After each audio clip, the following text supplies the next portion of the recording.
Morning, everybody. Jim Adkins here from Adkins Results Coaching, checking in with you on day 10 of your 30 days. Now, like I said yesterday, if it's your day one, it's day one. It just happens to be the 10th day in review of these 30 days if you're following along. So I've had a couple of questions come up in the last few days with regards to, in a roundabout way, to generalize the question, what's the number one thing that we could suggest to ensure the successful achievement of your goals? The number one thing to ensure the successful achievement of a goal. And I thought about it and I researched on it, and there's really not one thing other than the process. You got to trust the process. You got to follow it, and that would be the one thing to a successful achievement of goal. We've discussed the process on here. You got to set the goal. It needs to be specific. It needs to be measurable. You need to have a time frame on it. It needs to be compelling enough to pull you forward on a daily basis.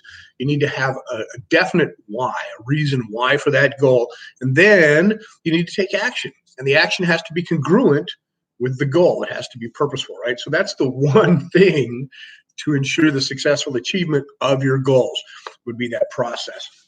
So to put it, I tried to think if I could say one thing, would it be setting the goal? Because if you don't set the goal, you may never know if you might stumble into it. You may never even witness it. So setting the goal would be very important. The next thing would obviously be taking action, correct action in the direction of the goal.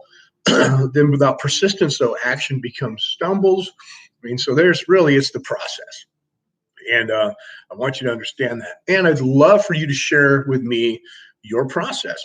If you've got your goals set, you don't need to tell anybody about your goals. But if you want to, that's one way to hold yourself accountable. I remember it was a while ago, it was a long time ago, there was a program, Body for Life, I believe he called it. And one of the things that he was very successful at, helping people lose weight and learn to eat better. And I can't remember the gentleman's name, I'm sorry, but he's still out there. He's writing books on nutrition now. But Body for Life was a competition.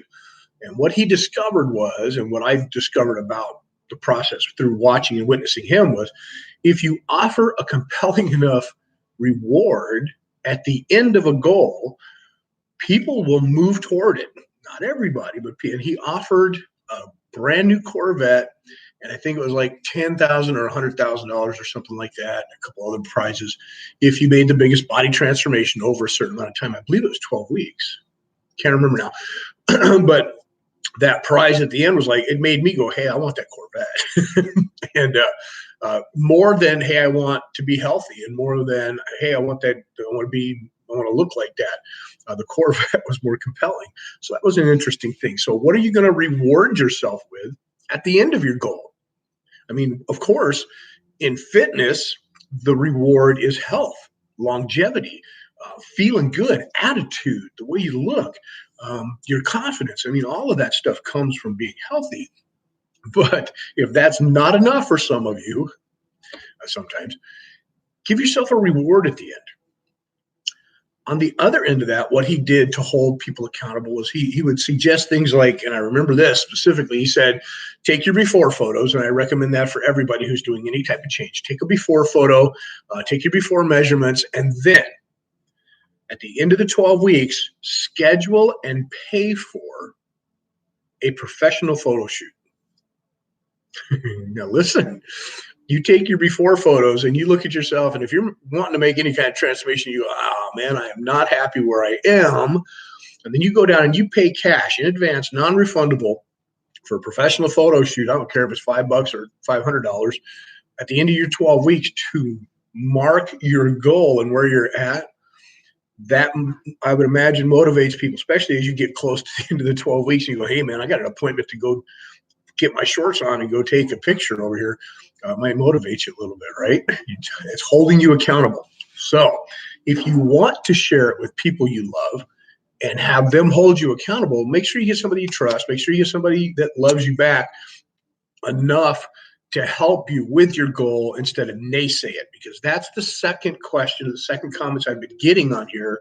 The first one was, what's the number one thing to achieve it? The second one was, what do you do if you have a bunch of naysayers mocking your goal or mocking your efforts. And, it's unfortunate, but it happens. So let's go back to what I was saying about telling somebody. Let's say you find somebody or you have somebody in your life that loves you and you love them, and it doesn't have to be, marriage love. It can be a friendship, but they have your best interest at heart, and you think that by sharing your new goal with them will help hold you accountable. And you say, look, I want to try to achieve this. Can you, what do you think? And they say, yeah, let's go. And you say, well, and what can I do to help you? And say, well, we go out and we eat, or we don't go work out, or, can you be a part of this? Can we make sure we're doing this? Can you help me with that? Can you just check on me? Can you take my pictures for me? Let them take your before photos. Let them take your after photos or your marking photos, right? So these are things you can do with your buddy. What if you end up telling somebody, because you're so excited, you start talking about your goal, you start talking about your new adventure and your process or your business or whatever, and you get these people that, or you post it online, and you're trying to grow momentum because it's a business, you want to help other people, and you get people on there that bash you. They laugh at your stuff online, or they say, you're not, and they don't know you from Adam or Eve. They don't know you at all, and you let it get to you. Well, the quickest way to slow down a huge dream is to tell a small-minded person. You got to be careful. If you need the advertising, if you need to let a lot of people know about what you're doing, you don't have to tell them every specific part of your dream or your goal, but if you need to be out in front of people because your job or your new goal is to help others or to offer your services to other people, you're going to get crap from the lower level people. And when I say lower level people, I'm not talking about derelicts and says, well, maybe I am, but what I'm doing is I'm not pigeonholing people or bashing people. What I'm saying is there are people out there that have nothing better to do than try to squash other people's dreams. It's a shame, and you can't help everybody, but it's true. And you just have to learn to put up your shield and ignore them. Don't fall into the trap of responding to anything like that, and definitely don't dwell on the negative. Look at the positive. For every 15 or 20 people that love what you're doing, you get one that has no clue what you're doing, that just decides to mess with you or bash you or whatever. Don't just ignore them, block them, get rid of them, and move forward and try not to let that bother you. And I know it's hard sometimes, but you can do it. You can do it. So on the notes of telling somebody, if you think it's going to work for you, do it. If you try it, and I had the question this earlier in the week, no good deed goes unpunished. Remember that? So you think you're doing a good deed by telling somebody, maybe helping them too, and they take that and run with it and start giving you a hard time. You've learned a lesson. And lessons learned make you more intelligent. Unfortunately, bad decisions, well, how does it go? It's decisions shape your destiny. We all know that. So the decisions you make will inevitably decide what you're becoming tomorrow, what your tomorrow is going to look like, right? Follow me. Well, how do you become a good decision maker? Well, unfortunately, it's through making bad decisions. You learn from the process of making the wrong turns or making a bad decision and learning from it and then moving forward. So if you get that type of person in your life, learn from it, learn to recognize it. Don't let it skew your view of everybody, but definitely pay attention to that person and let them go.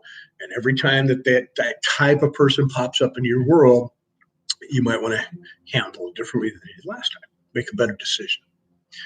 There we go. So today, the number one thing that you can do to ensure a successful achievement of all of your goals, follow the process. Stick to it. Set your goal, make it specific, make it compelling, make sure that you have a why that pulls you and excites you every day, that you want to get up out of bed and start moving. Even when you're tired and you're feeling, less than energetic, the idea of the momentum will carry you forward. We talked about momentum. We'll do that again tomorrow. Number two, make sure that you can mark it, measure it, master it so that you can achieve it that way. Give it a time frame so that you have that pressure, that good pressure. And definitely take action. Take action in the right direction, action that will move you forward towards your goal. Have sensory acuity. So as you're taking action, you learn to recognize where you're at, where you don't need to be, and then reset your course and move forward. And then reward yourself. Set a reward and make sure you reward yourself along the way too.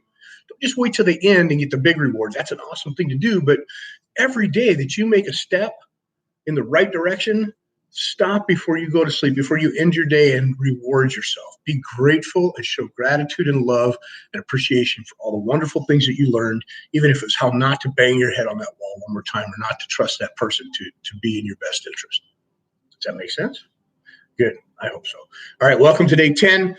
Moving forward, share with me. Let me know what's going on. I love your comments. If you like what we're doing on here, give me the thumbs up and definitely share the video with other people. Feel free to share this video and help me grow my channel. I'd really like to be able to do this more often. And with the growth of the channel, that would make it possible. So if you got 131 people right now, I'd like to have 131,000. Is that greedy? I want to help a lot of people. All right, you guys. Until next time, on your mark, get set, grow.